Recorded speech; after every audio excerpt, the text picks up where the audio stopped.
Ele, porém, lhes disse: nem todos podem receber esta palavra, mas só aqueles a quem foi concedido. Porque há eunucos que assim nasceram do ventre da mãe, e há eunucos que foram castrados pelos homens, e há eunucos que se castraram a si mesmos, por causa do reino dos céus. Quem pode receber isto, receba-o. Os discípulos estavam questionando o Senhor Jesus, porque ele ensinou sobre a moderação, a condição para que ocorresse o divórcio. Não como antigamente era feito, mas Deus, então o Senhor Jesus, apresenta aqui a forma, a maneira e explica várias coisas.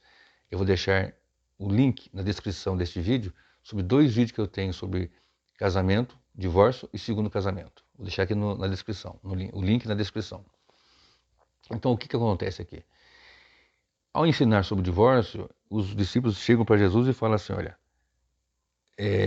se assim é a condição do homem relativamente à mulher, não convém casar. E o Senhor explica, bom, nem todos podem receber isso, mas só aqueles a quem foi concedido. Aqueles quem? Eunucos. E é sobre isso que eu quero falar nesse pequeno vídeo, sobre os eunucos. 3 tipos de eunucos. O primeiro tipo deles, eunucos que nasceram do ventre da mãe. Os eunucos que nasceram do ventre da mãe são aqueles que, por nascimento, nasceram com alguma deficiência, algum problema, e não podem ter relações sexuais. São eunucos de nascença, do ventre, nasceram com essa deficiência. Eunuco castrado pelos homens. Aqui o versículo 12 diz assim, e há eunucos que foram castrados pelos homens. É chamado de emasculação, né? A castração dos órgãos genitais masculinos, chamado de emasculação. Eles aconteciam em batalhas sangrentas, aconteciam por causa de escravos que ficavam definhando nos anos de escravidão, e aconteciam porque por desejo dos imperadores que assim fizessem para que servissem sexualmente e também trabalhassem nos seus haréns, cuidando das esposas, concubinas, das odaliscas, né? Então eram coisas assim que aconteciam de forma terrível, né? A palavra eunucos, né, na etimologia grego, eunoucos, quer dizer guardião da cama. A tradição de contratar homens castrados nos palácios alcançou Roma, Grécia, os fenícios e persistiu na Europa no século XX. Chamado de castrati. Eles tinham uma voz fina para cantar nas óperas, isso e também serviu como assessores políticos na China.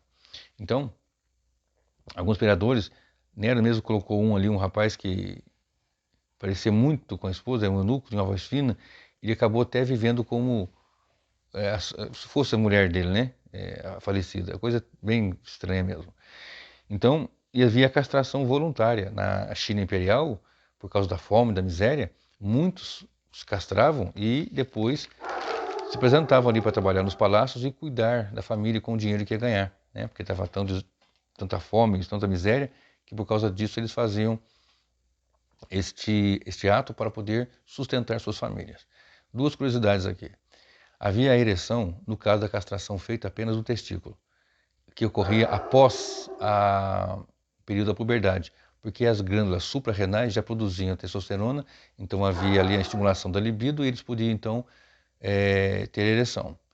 E também em alguns casos, de eunucos chineses, eles tinham que guardar os seus testículos em salmoura para apresentar no palácio a comprovação de que eles eram castrados. E nisso havia furto, roubo de outros que tinham os seus testículos também apresentados ali, eles iam lá, roubavam, e inclusive havia até aluguel das genitais para apresentar, né? Ou eles roubavam ou castravam outros em batalhas para apresentar como se fosse o seu, para poder trabalhar e ter essa condição de ficar ali nos haréns, né? A corrupção humana, gênero humano, é terrível, né? E também há eunucos por causa do reino. 1 Coríntios 7, de 6 a 9. Digo, porém, isto como que por permissão, não por mandamento, porque queria que todos os homens fossem como eu sou, como eu mesmo. Mas cada um tem de Deus o seu próprio dom, um de uma maneira e outro de outra. Digo, porém, aos solteiros e às viúvas que lhes é bom que se ficarem como eu. Mas se não pode conter-se, casem-se, porque é melhor casar que se arder. Algumas versões, se abrasar.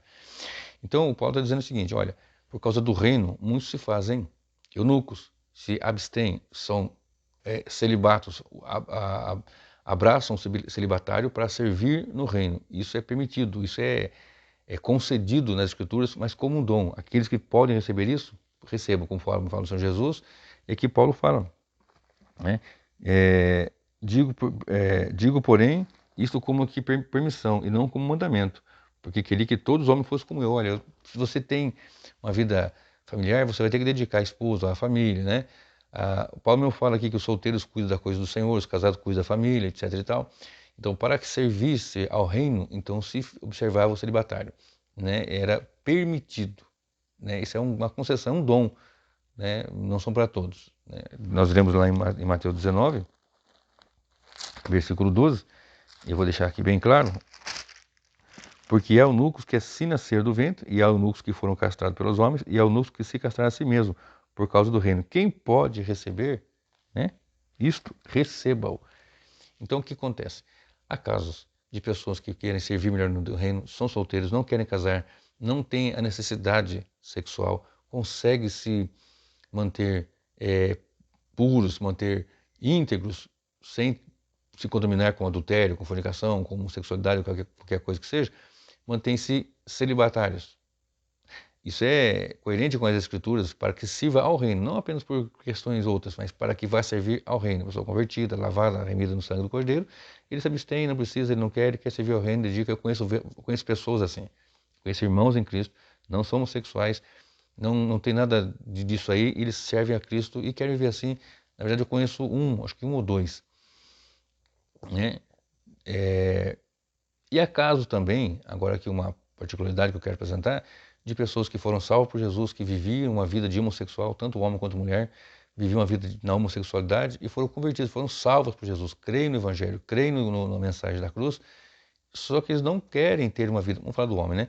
Eles não querem ter uma vida sexual com a mulher, eles não querem, por causa da sua condição e tal, ele ainda não consegue. Então, pelo reino, ele não vai ter relações homossexuais, não vai viver com um homem, não vai viver na promiscuidade. No entanto, ele também tem a liberdade nessa posição bíblica, de não querer viver com uma mulher. Então ele fica no celibatário por causa do reino. Por causa do reino, ele não vai viver a vida que ele queria viver antes, ou vivia antes, que é a vida homossexual. E por causa do reino, ele vai se manter celibatário e vai servir a Cristo, né? Agora, para encerrar, em 1 Coríntios 7 e 20, diz assim o texto: cada um fique na vocação em que foi chamado, né? Se você é chamado de escravo, fica como escravo. Foi chamado livre, fica como livre. Foi chamado para ser um eunuco por causa do reino, que assim seja, né? Se o Senhor te chamou para ser uma bênção com uma família, pai, filhos, né, esposa, filhos que vão servir ao reino, uns pregando, louvando, cantando, ajudando de alguma forma, assim faça, né? Então, é uma condição de 3 eunucos. Primeiro, que nasceu com deficiência. Segundo, castrado pelos homens. E segundo, a si mesmo se castrou por causa do reino de Deus, para servir melhor no reino de Deus. Não há pecado nisso. Se Deus te chamou para fazer isso, se Deus colocou no seu coração de você viver uma vida para o reino, somente servindo ao Senhor, pregando o evangelho, evangelizando, ajudando nas comunidades ribeirinhas, e você consegue viver uma vida piedosa assim, é um dom de Deus. Que assim seja e que o Senhor te abençoe e que o Senhor te guarde. Em nome de Jesus.